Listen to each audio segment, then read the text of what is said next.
Okay, let's start with rates and yields like we always do. And this is becoming a bigger and bigger story, is what is going on with the long end of the curve. And it's not just the US. I'll show you a site in a minute, and we can click on any country and any bond, and we can get a nice chart up very quickly of what's going on. And we'll see that this is more global. The bill is coming due for all of that pandemic spending. When I say the bill is coming due, the bond market is looking at government saying, okay, you gotta rein it in now. You bought all of your growth, and you have these deficits to GDP that are just unsustainable. We put up with it for a couple of years, but enough is enough. And the conversation this last week, I can't tell you how many times I've heard the terms term premium thrown around when talking about bonds. It's been the story all week long. Watched real yield term premium. Watched a few podcasts, term premium. So we'll spend some time and we'll look at the premiums that are built in to the yield curve and where these premiums would be expected to show up and when they'd be expected to show up. And it's not just the term premium that's causing this, although the term premium has been rising. It is you can't just look at the yield curve. You have to look at the shape of the forward curve of 3-month rates in relation to the yield curve and put them together. So we'll look at a bunch of stuff. Have a look at our data here from the 1 month out to the 6 month, fairly well behaved. But then after that, the bear steepener continues. This blue line is this week over last week. We see we're up again. And the further out you go, the worse it is. So the more duration you have, the more pain you're feeling. Look at the slope of the 2 to the 10 increased by 5 basis points. Upward sloping by 37. But look at the 3-month to the 10-year. The money market to capital market increased triple that amount, 15 basis points. Now upward sloping 41 basis points. By the way, I'm going to show you an interesting trade on this one that has very high return that hedge funds often do. When you have upward sloping curves, you usually don't have these upward sloping curves with elevated money market rates. Just to be very clear, a bear steepener, when I say these, here are your money market rates over here all the way to the 1 year. This is money market, there's capital market. You have elevated money market rates. It's very rare that you have an upward sloping curve with elevated money market rates. A bear steepener at these levels usually is indicative of stagflation, meaning that you expect that inflation is high, you expect inflation to continue to be high, that it's going to just hang around for a while. And usually it would put some kind of downward pressure on growth, which would lower longer term yields because you'd expect a recession. That's why I say it's very rare to get a bear steepener at these elevated money market rates. Something is going on. We got to figure it out. My theory is, well, it's the tail end of all the deficits. And if you look at growth again in the G7, you look at the level of nominal GDP growth, and you look at the deficit to GDP, they're almost equal. That if governments had balanced their budgets for the last 5-6 years, you would have had zero growth in most advanced economies. 41 basis points on this. Started the year at 21. Started the year at 21. I want you to think about that. The year was only 11 days ago. We're at 41. So that is, it's the rapid moves. I'll show you some other countries in a little bit. Let's just go through our data here. January 29th, FOMC in 17 days. This is post-inauguration, 9 days after inauguration. Does Trump have enough time to push them around, or is Trump going to let them go on hold? I don't know. But right now, I think the probabilities are correct. No change is almost a certain thing, up from 89%, almost a certain thing, and a 25 basis point cut. Call that a zero. Other than in financial institutions using ZQ as a hedging feature, it'll never be exactly zero as a hedging feature. It is, in essence, zero. I think that's the right move. PPI we get in 2 days, CPI we get in 3 days. And I don't know why I keep saying this, but it always seems to be true. Every report seems to be the report to watch, right? So this is the big thing. The jobs report was the big thing, and man, it came in hot, which basically cleared a whole basis point of rate cuts out of the federal funds futures curve. Well, we have CPI in 3 days. Look at where we are on the 30-year, for example, 496.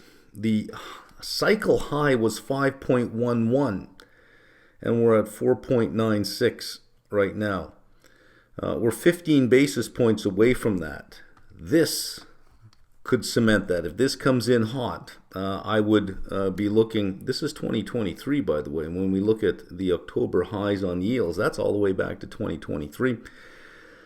I would be looking for the long end of the curve to take those out on the 30-year. Maybe the 10-year, 477 to 498, you're 21 basis points away, but I don't see it happening at the 2-year, 3 or 5, 440 to 519. I can't see 79 basis points on the 2-year, not at this point. If you're going to have it, it's going to be in the 10 to 30-year range. But that's a big risk event right there, CPI. What I think might be going on with some of the data that we've seen is some front running, is bringing inventory into the country to get ahead of tariffs, is consumers heading out to the stores and buying anything that they were going to buy before the tariffs, which might eliminate any price cutting or any price decreases that otherwise would have happened because demand is robust. But demand is not organically robust. It's just being pulled forward to front run the tariffs. That perhaps what we want to see is after the fact. We're not going to get that data for a couple of months. But it could be that CPI for January, the January read we get, reflecting December, is going to be hot. More than likely going to be hot if, in fact, there is some front running going on. So I don't know that I would look for relief there. Retail sales in 4 days, again, that could come in robust if my thinking is right that there is some front running ahead of tariffs. All of the purchases that might have happened in the first or second quarter being pulled forward, well, we may as well get it now. We can avoid the tariffs. It'll be 25% more expensive if we get it later, so there might be some thinking there. So I don't know that I would look for relief here. I'm not holding out a lot of hope. In fact, I think that after CPI is going to be a great buying opportunity on the long end, because a high probability that we would see new highs. That's sort of where I am. I'll be pleasantly surprised if we get low inflation. If we do get a lower inflation read on top of what I still think is some front running, if you can still pull that off, then man, do we have a deflationary backdrop. China fourth quarter GDP in 4 days, and EU CPI in 5 days. The reverse repo, 178, still not at its lowest. The lowest was under 194. I think this will roll off very quickly. Reserves back up. They were under 3 trillion, back 3.3. So the reverse repo reserves minus ample 1 trillion, still sitting at 25 months to get to that level at 40 billion runoff. Although I think that by June, July, we will have a serious discussion at the FOMC about ending the Treasury part of runoff, but continuing the MBS part of runoff. Some Fed speak this week, and the calendar does fill up from the time I look at who's already scheduled. Tuesday, Schmidt and Williams. Wednesday, Barkin, Kashkari, Williams, and Goolsby. And last week, nothing had a good week. TLT down 2% week over week. SPX down 1.94% week over week. Let's look at the Fed Funds futures curve. This is sort of what happened after the jobs report. This is Friday. The index value lowered significantly, meaning the implied rates increased quite a bit. Q1 is showing 6.5 basis points of cuts. I think I think January is a zero for sure. Q2 12.5 basis points. Q3 6. Q4 3.5. You're down to 28.5. Call that one cut in 8. And since I think January is a shoo-in for a zero, it's really one cut out of the next 7. Only one is being priced in. Now, I'm going to show you a little later on that if the market expects that this is the level of money market rates, it will adjust the capital market as if that were the base. The term premium and the recession premium and the time value of money, which is really what determines the shape of the curve, those three things will start to reflect that is the level of rates. Which means that you'll still get this going on, which will break things. Let me show you the rest of the world. I'll just drag this onto the screen here. And I'm at Trading Economics. And here we can cycle through a whole bunch of countries really quick. This is the U.S. 10-year note, 4.769. And this is just 1 year.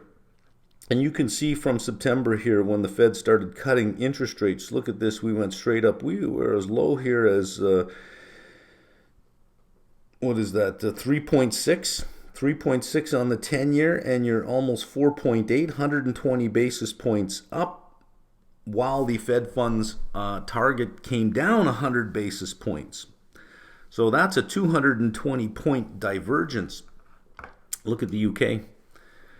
Same thing since about mid-September, straight up 4.8. Japan, even Japan's 10-year, look at that. From about here, September over here, you can see from September following it upwards as well. Here is Germany, just more recently, just through the month of December, straight up. Brazil is ugly. Look at that, straight up there. Canada, not so bad, but you can see it still is following Germany from the beginning of December straight up. We're down around 2.97, 2.98 to 3.44. Not as bad as the U.S., but still quite a move up. But we are expecting, the Bank of Canada is expected to continue cutting. France, look at that. Again, following Germany as well since the beginning of December, straight up. China bucking the trend. Look at China on their 10-year. Straight down. In fact, it was the bond price was getting so high, the PBOC has stopped buying government bonds. They were pretty much supporting it. But China is facing the very real threat of deflation, which would give you a lower, even a negative term premium if you have deflation in there, because with deflation, the value of your currency is increasing over time. Let's look at some 30 years. And all we have to do is just scroll down here. We have the whole curve. We can look at the 30-year. There is the U.S. 30-year flirting with 5%. Go out to 5 years. You got a double top there. If you were a technician, you're looking at a double top. Let's go to the UK and let's look at their 30-year. This is ugly. Look at that. 5.4 on the 30-year. Go back 5 years. There's your Liz Truss moment right there. That big run up in bond yields. Look at that. That is above that point. Go 10 years. Go 25 years. 25 years. And look how high that is, 5.4. That breaks stuff. UK is in fairly bad shape. Brazil, look at their 10-year. They don't have anything further than that. So we can see that this is not just a US thing. This is almost a global thing that is happening. I don't think that money is leaving bonds. I think money is leaving duration. How can you have that? Well, I don't have to be in the 10, the 20, and the 30. I can be in bills. Not bills, but notes. So bills are money market securities. Notes are 2-year, 3-year, 4-year, 5-year, 7-year. Bonds are your 15, 20, 25, 30-year tenors. So I think that fixed income managers are saying, well, I like the yield that I can get in the middle part of the curve, and we'll just flip back to our screen here. In the U.S., you're getting 4.4, 4.46, 4.59, 4.7 in the 2 to the 7-year range. I just don't want all the big duration that comes with the long end of the curve. I don't want to take that risk. When you don't want that risk, that's where you get the term premium. The term premium is a compensation for undesirable moves in the yield. And when you have very high yields, usually you typically have an expectation of a lower term premium because you think, well, they can't go much higher, so I'm not too worried about that risk.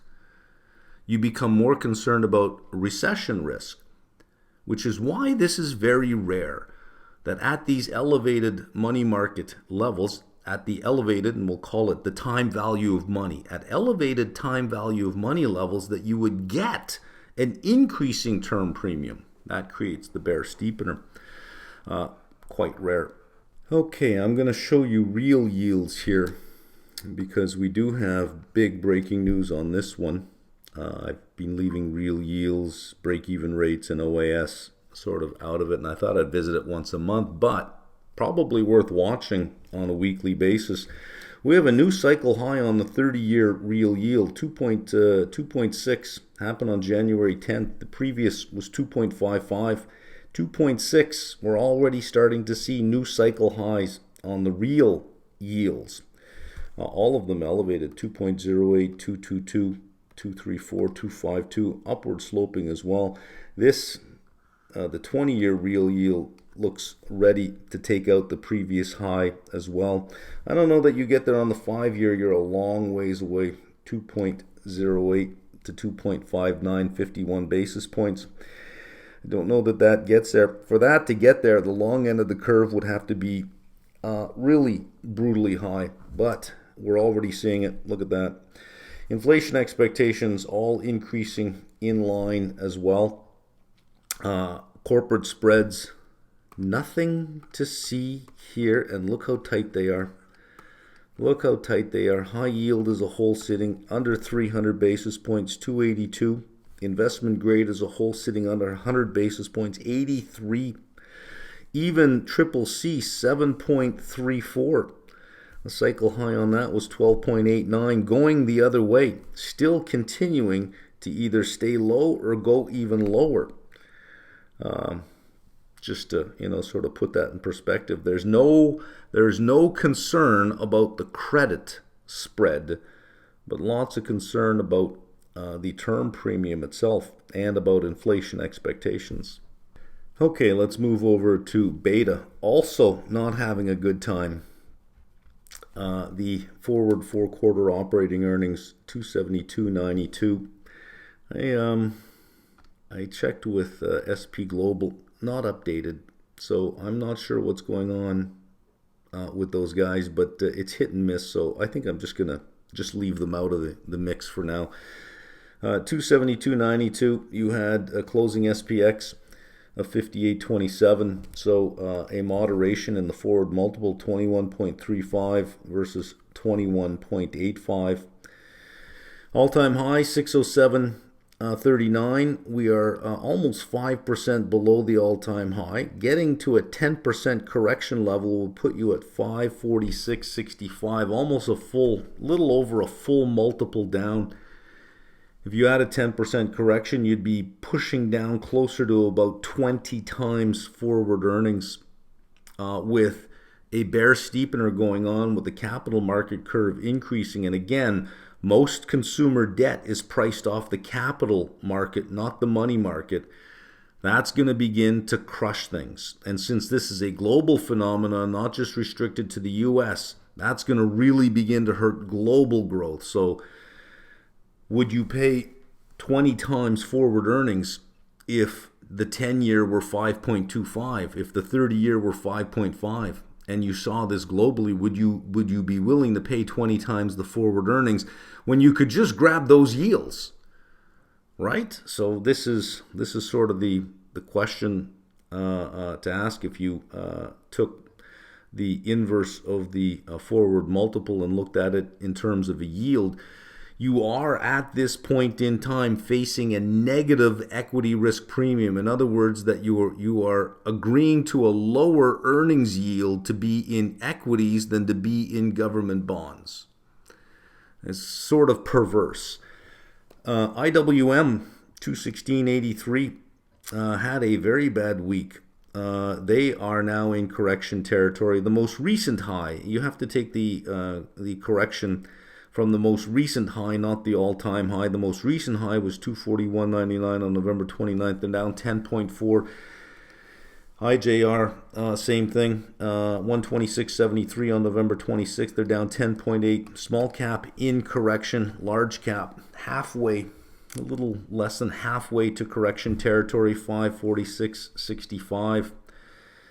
Implied volatility showing back up in S&P. And if we look at the open interest, 2.63, big jump in open interest on the put call ratio, 2.63 puts for every call, up from 2.16, almost unchanged on TLT in terms of put call ratio. Implied volatility 15.7 on equities, now greater than TLT. Sort of makes sense given the level of overvalued, well, I say overvalued, the level of valuation. We can argue if that's overvalued or not, but more volatility there than in bonds.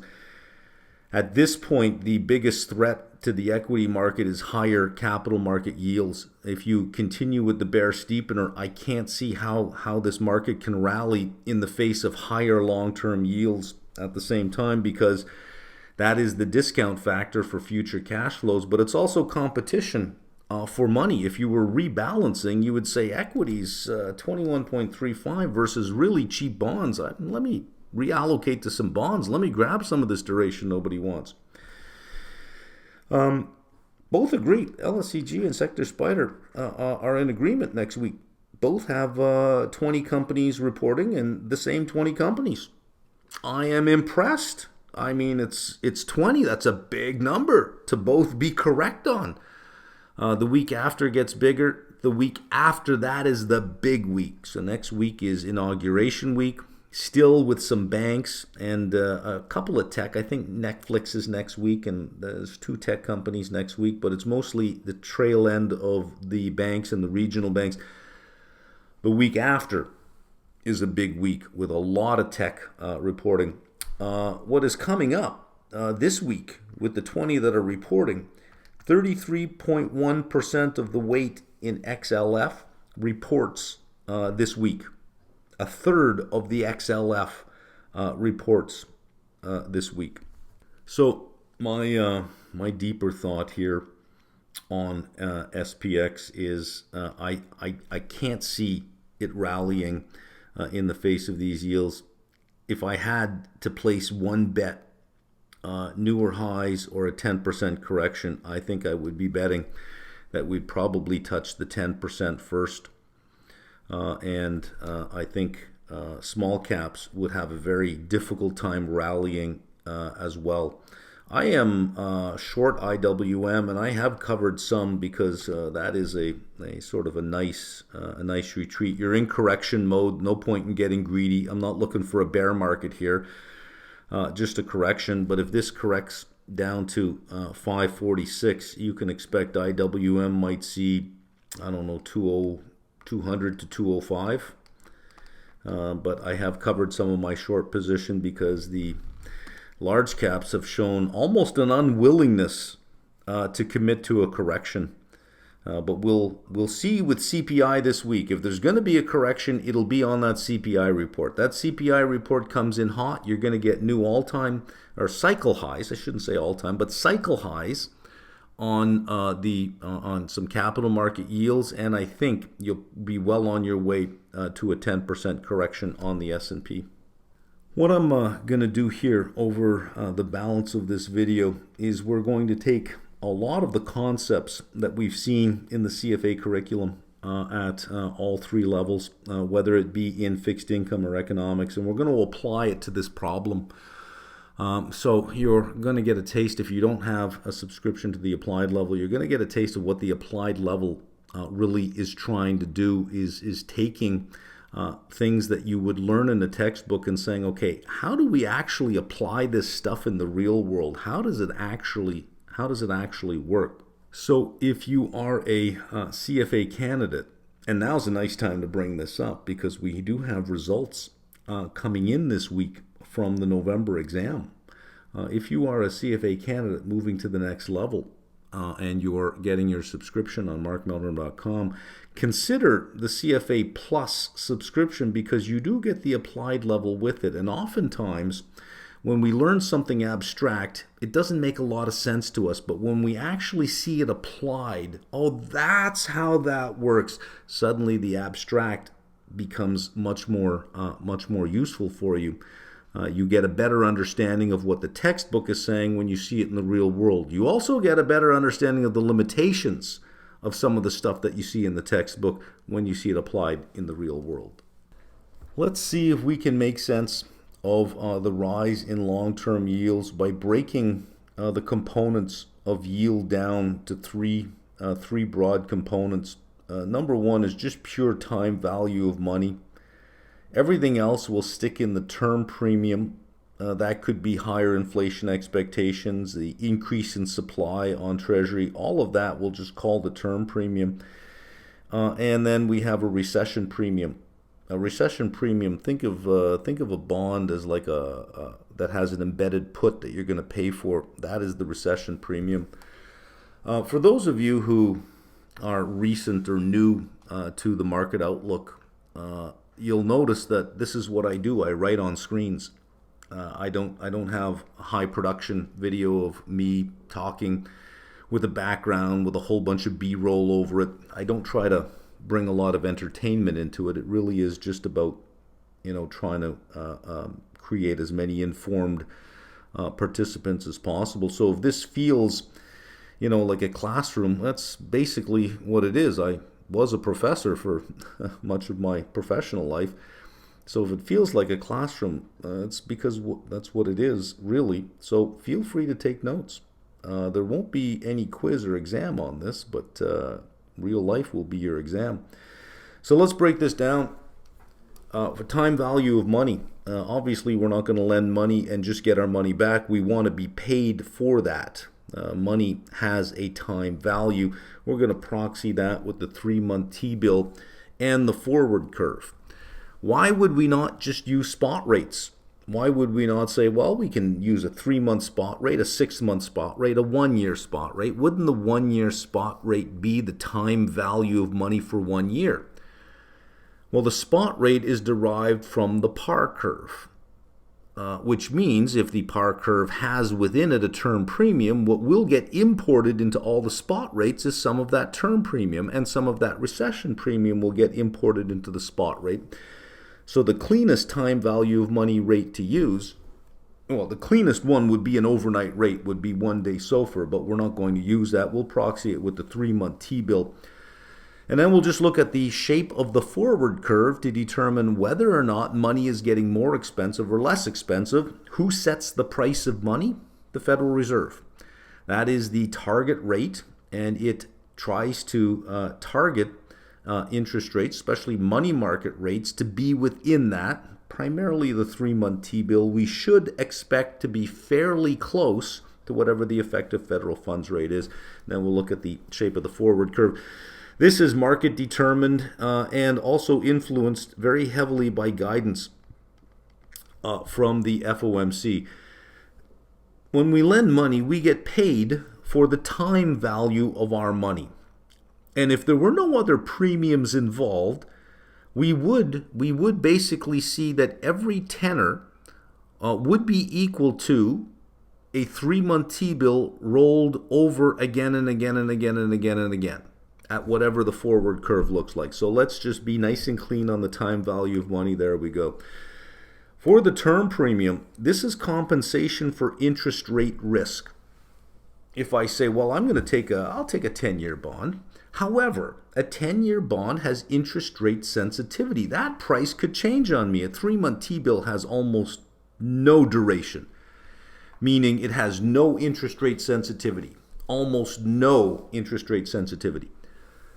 So if interest rates change quite a bit, we shouldn't expect to see that T-bill budge very much. In fact, we buy T-bills at a discount, they mature at par. We should see almost every day a steady walk upwards on that T-bill.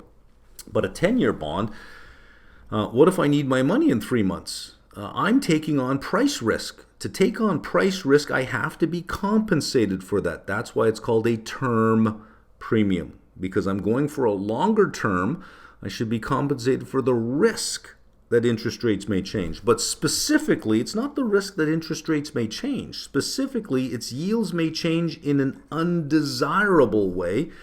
In other words, I need to be compensated for interest rates increasing. This is important because if we think about return, let's say here is yield, right? If yields are dropping, that is reward. If yields are increasing, that is risk. I don't need a premium for reward. For reward, I'm willing to pay a premium. I don't need to receive a premium for that. I need the risk premium to be up here. I need my term premium to compensate me for the risk that rates go higher. Typically, when money market interest rates are very low, there is a higher risk that yields will increase. So the term premium tends to be very high at very low levels of money market rates and very low at very high levels of money market rates. It's typically inversely related to the effective federal funds rate. I will show you some charts on Fred that prove that that is true. You typically have a high term premium when the effective federal funds rate is low, because when it's low, it's like, well, it probably can't go lower. And when the effective federal funds rate is high, you probably say, well, it probably can't go any higher. It's more likely to go lower, right? So there's this inverse relationship, which is why, again, at elevated money market rates, getting a bear steepener is very, very rare. It's odd that you would get an increasing term premium at high levels of the effective federal funds rate. Then there's also a recession premium. This is something you're going to pay for. You pay for it by accepting a lower yield. U.S. Treasuries are a good hedge against bad economic outcomes. What does that mean? It means if the economy tanks, Treasuries are a great place to be because the Federal Reserve are going to cut rates very quickly and you'll get a beautiful return out of that bond because it has duration. So it's a good hedge against bad economic times. The higher the probability of recession, the more willing you are to pay a premium for the put, the basic put, which is what we'll call the recession premium. Greater expectation of recession, you pay more for the risk premium. That means you're willing to accept lower yields. So let's add the three together. You have a high 3-month rate at 4.33. If we look at the for the term premium, here we can look at the level of the forward curve to determine what the term premium would be. If you have a flat or upward sloping forward curve, you would have a rising term premium. So if your forward curve looked like this and then it starts looking like this and looking like this, that will cause the term premium to increase. That has been going on, so we have rising basis points. So you have your time value of money, you have your term premium, but you would subtract some yield for the probability of recession. However, nobody sees a recession anymore. Probability of recession is dropping, so I'm not willing to pay a lot for that premium. So how it looks is like this. You have your time value of money, you have your term premium, and then you would go backwards like this for the recession premium. Well, now we're not. So the amount that's built in for the recession premium is very, very low.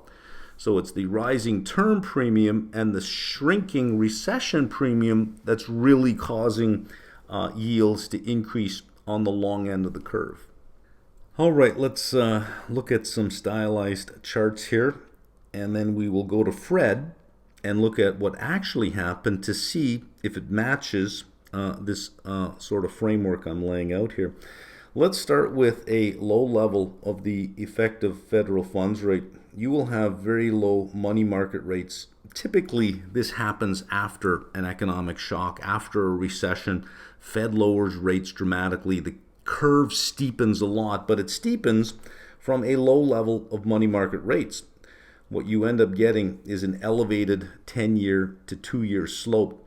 You can also look at the 10-year to 3-month slope. Not just the 10-year to 2-year, but the 10-year to 3-month is another proxy of the level of term premium by looking at the level of the slope. You have very high term premium because the risk of an increase in yields is greater than a decrease in yields because money market rates are already very low. You would have to have something going on at the longer end of the curve, let's say quantitative easing, where the Federal Reserve is buying these to start to begin to lower the term premium by pushing yields down, by pushing the price up. But with very low rates in the money market, the expectation is that is going to cause future inflation, thereby building up the term premium because the risk of rates increasing from here is higher than the risk of them lowering because they're already so very low. Your forward curve would be upward sloping like this.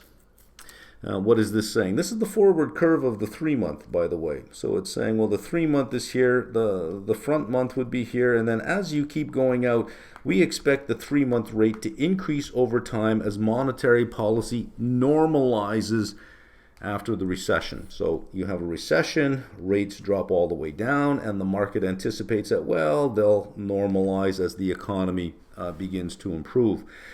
Here's your time value of money. So you would be looking at the current 3-month, and then you'd just daisy chain multiply all of the forward rates and anything, out to 2 years, 3 years, 4 years, anything different than that, we're all just going to dump it into the term premium. But your term premium would be elevated. Let's look at for the recession premium would be very, very low because you are either in a recession now or just exiting. So you'd have a very low level of money market rates. You'd have a elevated term premium, but almost no reduction in yield because of the recession premium, thereby giving you a very steep yield curve.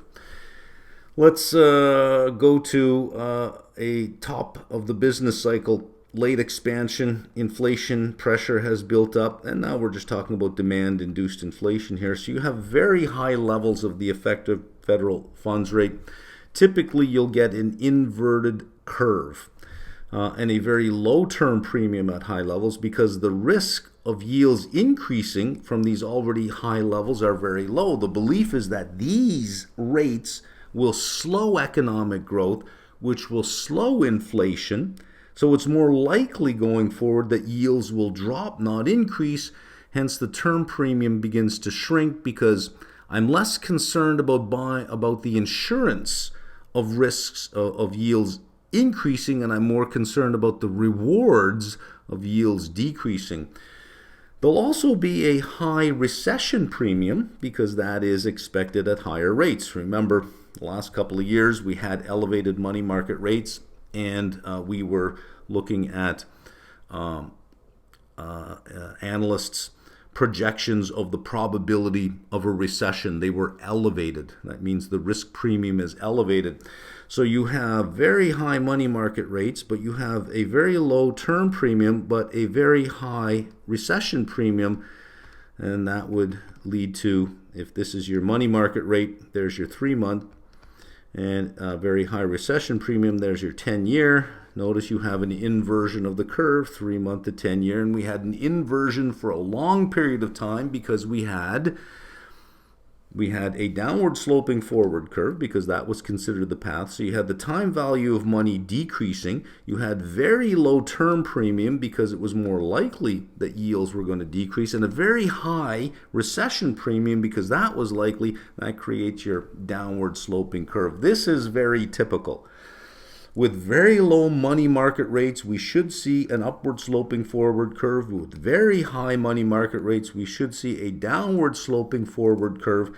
With an upward sloping curve, we would have a high term premium and a low recession premium. With a downward sloping curve, we would have a very low term premium and a very high recession premium. Well, what do we have right now? We have high money market rates, but we have a high term premium and a low recession premium. Kind of doesn't make any sense. If money market rates are high, we would expect that to slow down economic growth. We would expect a higher probability of recession, and we would expect a lower term premium because we would think that yields would be headed downwards. But we're getting this in this scenario. Okay, let's look at some actual evidence to see if anything I said on the previous screen actually works out in the real world, because if it doesn't, well, then all that was academic gymnastics, and it wasn't very useful. I have two panels here. Let's focus on the top one. This in blue, that is the 10-year constant maturity minus the 2-year constant maturity. In other words, it's the 10-year par minus the 2-year par. And so it's measuring the slope of the yield curve from the 2 to the 10. You can do the same thing, the 10 to the 3-month, and I'll show you in a minute. It gives you the same relationship. So you have very high levels of the effective federal funds rate here, and you have an inverted yield curve. As the rates drop, the yield curve steepens. As rates increase, and when I say rates, I mean the effective the funds rate.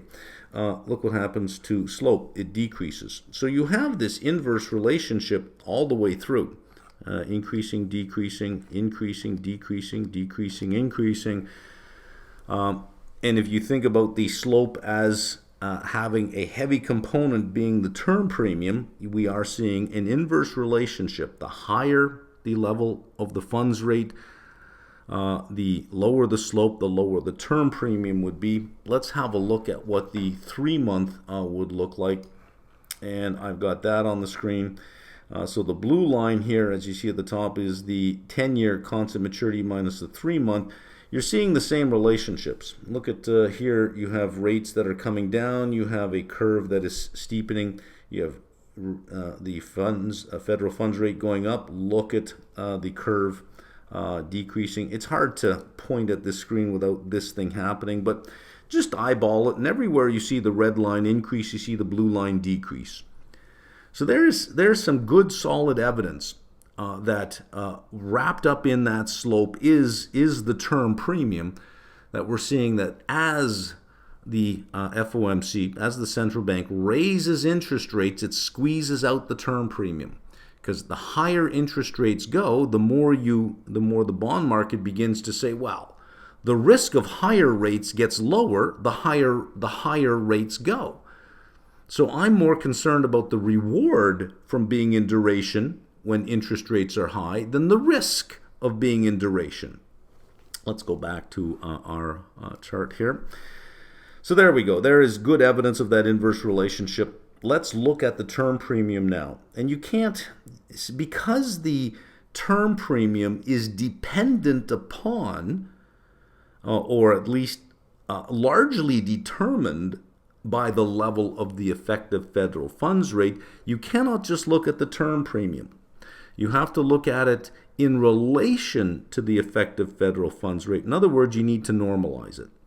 If you just looked at the term premium, it would be difficult to interpret because it's a time series, but it wouldn't have stationarity. This is a technical term in time series, that to evaluate, to have some kind of information in a series, some kind of tradable information, we must have stationarity. So what I've done to get stationarity is I've normalized it by dividing it by the effective federal funds rate. So this is the term premium on a 10-year zero coupon bond, which is the purest form of term premium because there are no coupon payments in there. A bond with coupon payments, and then your final payment, which is your principal and interest, you can conceive of that as a portfolio of bonds, a whole bunch of tiny little bonds, and then one larger bond. Well, each of these tiny little bonds will have some kind of term premium in there. So when we're looking at the whole thing as a whole, it's sort of the weighted average of all of the little term premiums in there. Let's just be clean and use a 10-year zero. And we'll divide that by the effective federal funds rate. So you have a numerator and you have a denominator. And here's what we should expect to see if we have an inverse relationship. That as we raise the funds rate, the denominator would increase because that is the effective federal funds rate. It should increase. The term premium, if we're right, should decrease. In other words, this ratio should tend towards zero as interest rates increase. So here is a zero, here is zero, here is zero. Rates increasing, rates increasing, rates increasing. Aha, we do observe that relationship, that at high levels of the effective federal funds rate, we should see a low term premium. And as the central bank cuts rates, it should reintroduce the term premium because at low levels of money market rates, we should see a upward sloping yield curve, a steep upward sloping yield curve. Usually the steepest yield curves come at the bottom of recessions when rates are very low. That's what we should see. Look at that. Right? Rates are held low over this period of time. Look what happened over this period of time. You have term premium, you have slope. You have some negative term premium in here, but you had the Greek debt crisis. That sort of went away for a while. Then you had the bond temper tantrum. There is that temper tantrum there where you had a bear steepener going on. So term premium building into here because the thinking during this period of time was that rates were going to have to rise. At some point, you got to start raising rates. So the market said, well, that's exactly what I don't want if I'm buying bonds. I want to be protected from that. So I need a premium, called the term premium, to protect me from the downside of rising yields. And then that just didn't show up. You did at this time, so it sort of went away. And then you did have the rising yields. So your denominator increasing, term premium decreasing, flat line. Flat line. There you go. So we've got that relationship down. We have enough empirical evidence to suggest that the framework that we're thinking about is a useful framework. At very high levels of the effective federal funds rate, we should expect to see a low term premium. But that is not what we're seeing. We're seeing a high term premium, which is very odd. And if you have high levels of the effective federal funds rate and a high term premium, which means the market is more concerned about rising yields than lowering yields, it should also be concerned about the rising probability of a recession, but it's just the opposite. There's the conundrum. There's the problem on the long end of the curve is one of those two things are wrong, and they're going to have to resolve themselves. Either the probability of recession is much higher than what we think it is if yields are going to continue to increase, which means we should be paying more for the put, which would mean lower yields. Or, no, there is going to be no recession, but yields aren't really going to go much higher than where they are now. They may not change from where they are, but they may not go any higher, which means we would revert back to a lower term premium, which means lower yields. It would be difficult to say we need a higher term premium from these higher money market rates with no chance of a recession. Do you see where I'm going with that? Okay, I'm going to introduce you to another reason why a term premium really doesn't get too far out of hand. It introduces a yield curve carry trade. So right now, we have a 10-year at 4.77. we have a 1-month repo rate at 4.25. So from a money market perspective, the reverse repo rate or the reverse repo income is 4.25. 477 to 425. That opens up a carry trade. So what you will begin to see more of is hedge funds buying 10-year par bonds, in other words, on the run. So whenever there's an issuance, it'll probably be well bid. And if we look at the issuance, the Treasury issuance this last week, they were all really well bid. In fact, even across the globe, I was listening to Real Yield, and they were going through market over market, talking about how well bid every single market was. At these high yields, they're really well bid. Well, these are going to be in demand. Any new issuance are going to be in demand. Reason is because you're going to get a par bond, you get the coupon, 4.77. It is the coupon that matters to get this done because your funding costs have to be paid for. You want the coupon. You don't want your yield to be made up of a low coupon and potential pull to par. You want it to be made up of the coupon. Go finance that in the repo market, which is a reverse repo for money market funds, 4.25. And let's just assume a 3% haircut, which means you're going to be putting in $30 to get that bond. You're going to buy it for $1,000, then finance it for $970.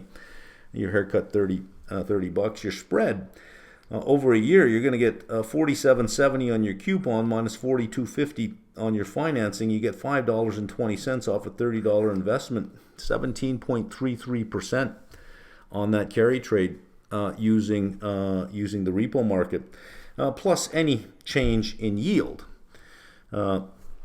This is what starts to make this trade a little bit more exciting. Besant wants to shift rollovers from money market to capital market. This is going to create a lower supply of money market securities. So money market funds will be looking to create 30-day money market funds by using secured repos like this. So you package a 10-year into a repo. The money market fund is still getting a 30-day money market security because it's a 30-day repo, but they don't need a money market security to get that done. If you shift some of your rollover from the money market to the capital market, you do create a lower supply of money market securities, and Besant has been critical of Yellen for issuing way too much in the T-bill market and not enough in notes and bonds. The higher the yield on the 10-year, if the 10-year starts heading up towards 5%, the higher the yield on the 10-year, the more attractive the trade becomes. Plus, the probability of recession increases at higher levels, and the probability of recession is what you would pay for on it. So once you start pushing up to 5% on the 10-year, the probability of recession has to start to increase. So it's difficult to see how you can get much higher than the 10-year for any longer period of time. The term premium should shrink out at higher levels.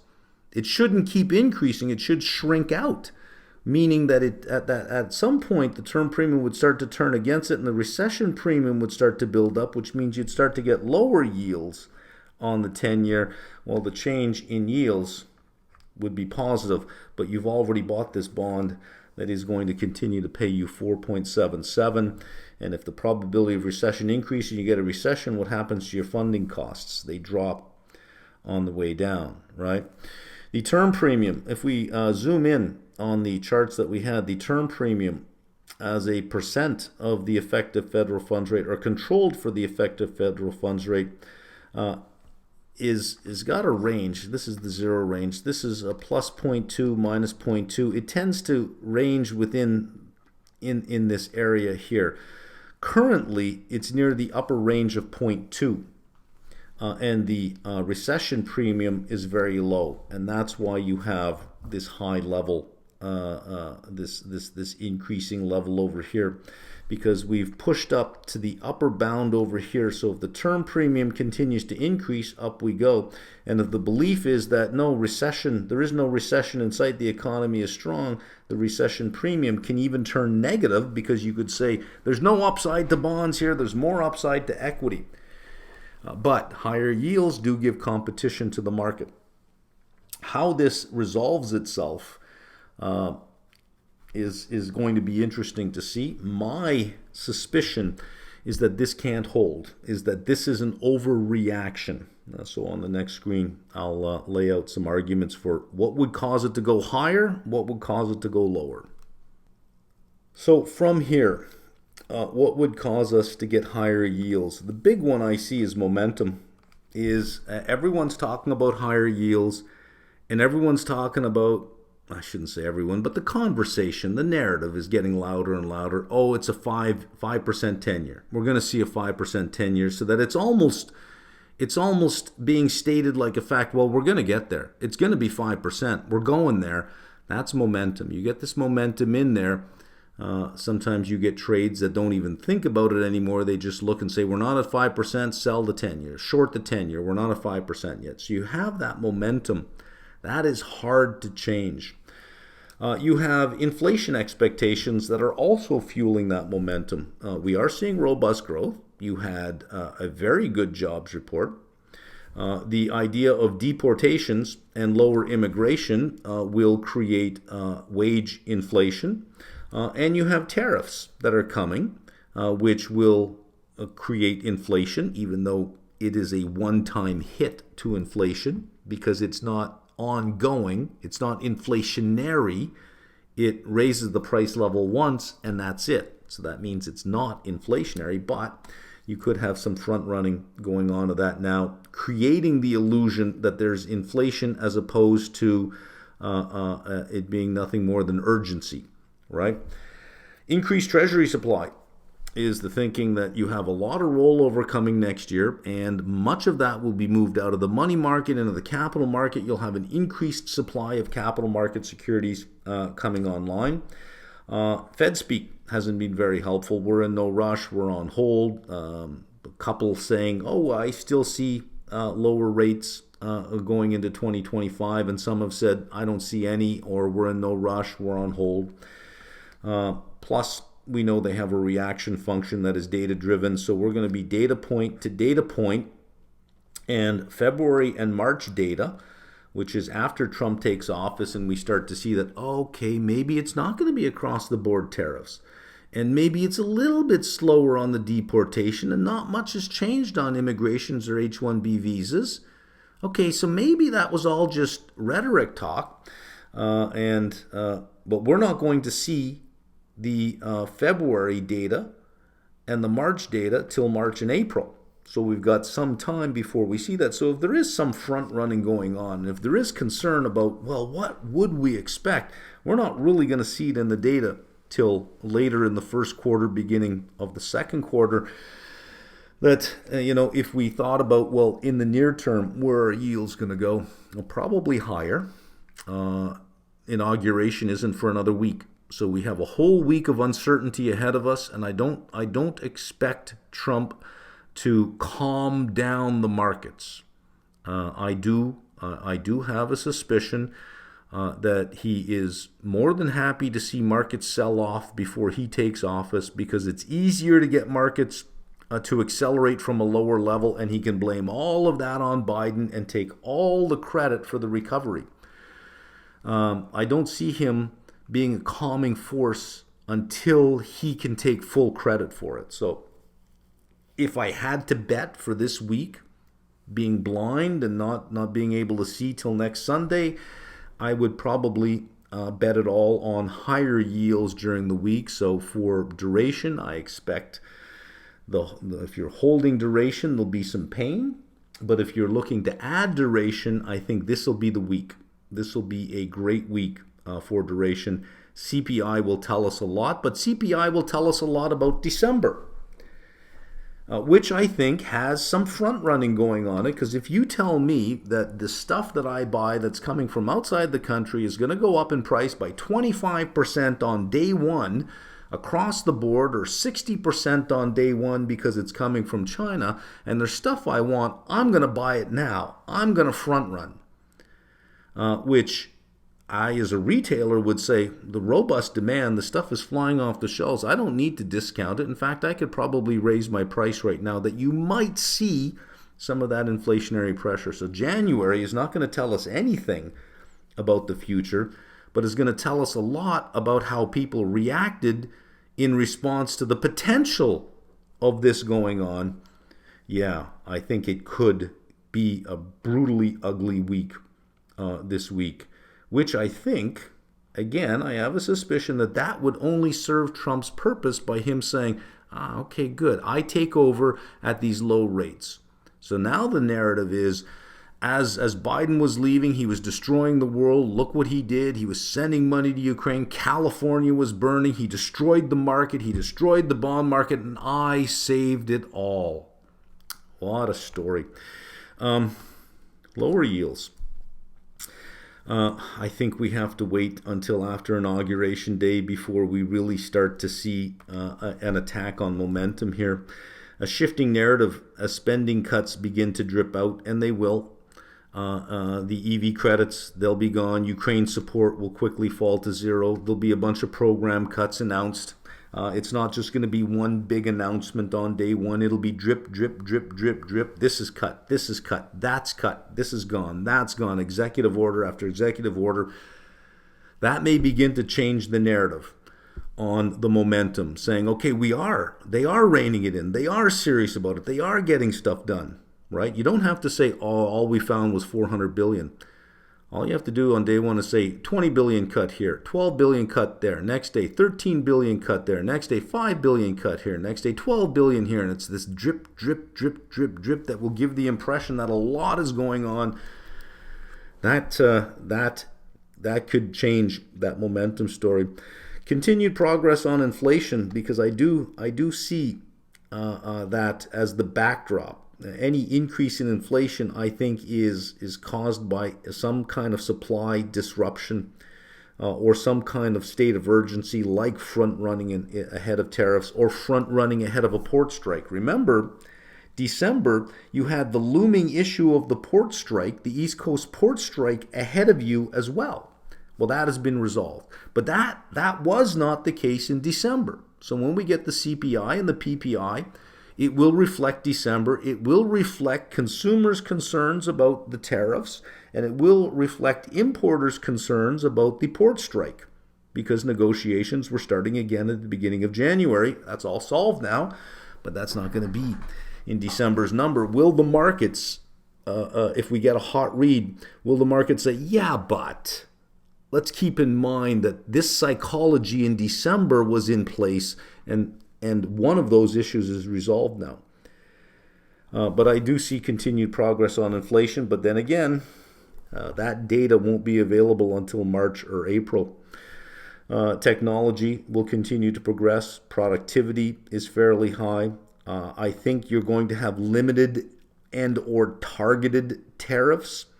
And you'll probably get retaliation. Now, if you get retaliation, you're not going to be so willing to do across-the-board tariffs. Retaliation keeps supply in the U.S. that otherwise would have been exported. So that then increases the supply of certain things in the U.S. because they with retaliatory tariffs, the importers in other countries will lower their demand. That will create a glut of those things in the U.S. and lower those prices. Because inflation is not just certain things, it's a whole basket of goods, and the stuff that they export is in there as well. Slower progress on deportations. You're not going to deport 11 million people on day one. That's not going to happen. Without any increase in spending, you're not going to increase the pace at which you deport, but you will start to do it, and I think it'll be a slow drip, drip, drip of all the successes they've done. We've deported this many people. 5 more buses are leaving. 3 plane loads are leaving. But I think it'll be slower progress on deportations than hollowing out the workforce of 11 million people really quickly. The Fed, I think, is going to end U.S. Treasury runoff because it's running off by $25 billion a month. They're reinvesting only 15. They're running off 15, reinvesting 25. I think by June or July that will end, and they'll start to that will add demand on the long end of the curve. And the carry trade is attractive. right now, the carry trade that I just laid out. It is attractive. And I think as the 10-year gets closer to 5%, it'll become more and more compelling that it's a great carry trade to be in. Because if you consider 5% 10-year, 30% haircut, let's go with, not 30%, sorry, 3. Let's even go with 4% haircut. So you're putting out 40. You got 75 basis points in there. So you're making $7.50 on the 40 per year, $7.50 on every 40 plus any change in yield. Well, at 5%, a 10-year would have a duration of about 8.2 at high interest rates. At 5%, it'd probably have, call it around 8, which means you'd have an 8% change in price for 100 basis points, which means if it goes to 6, the bond would drop from 1,000 to 9. If it had a duration of 8, it would drop to 920. So you can still finance quite a bit of that 920 if you have even as much as a 4% haircut. So the collateral, the extra collateral you'll have to point isn't that brutal as if you were doing it if the 10-year were, let's say, 1.6% with a 25 basis point money market rate or a repo rate. That's a little bit more dangerous for any change in yield. But at 5%, are you going to get to 6? Probably not. So the closer you get to 5, the more attractive and the less risky this trade, the less risk, I say the risk, the trade is all in here, right? The less risky this trade becomes, which means that the market can probably absorb a lot of issuance without yields necessarily rising because you introduce this carry trade. So all in all, I do expect this to dominate for the next week or two. And then once you start seeing the executive orders coming out, I think you'll start to shift towards this, which means for adding duration, if you have no duration, I think the next couple of weeks will present a great opportunity to add duration. If you already have duration, next couple of weeks will be uncomfortable. But if you take a longer term view, all of this will pass if you take a longer term view, because I think we're in a period or in an area where it doesn't make any sense. High levels of the effective federal funds rate along with a high term premium, but no recession premium? Something doesn't make sense there. Something isn't quite right. And if you have an event like this, which is extremely rare, then the event can't hold. Because if it does hold, if the market is right, then the recession premium is significantly higher. Something will break, which will cause the Fed to lower rates dramatically. I can't see how you lose on duration, given what's going on right now. But I can't see how you win on duration in the next week, if you want to balance that. Anyways, there we go.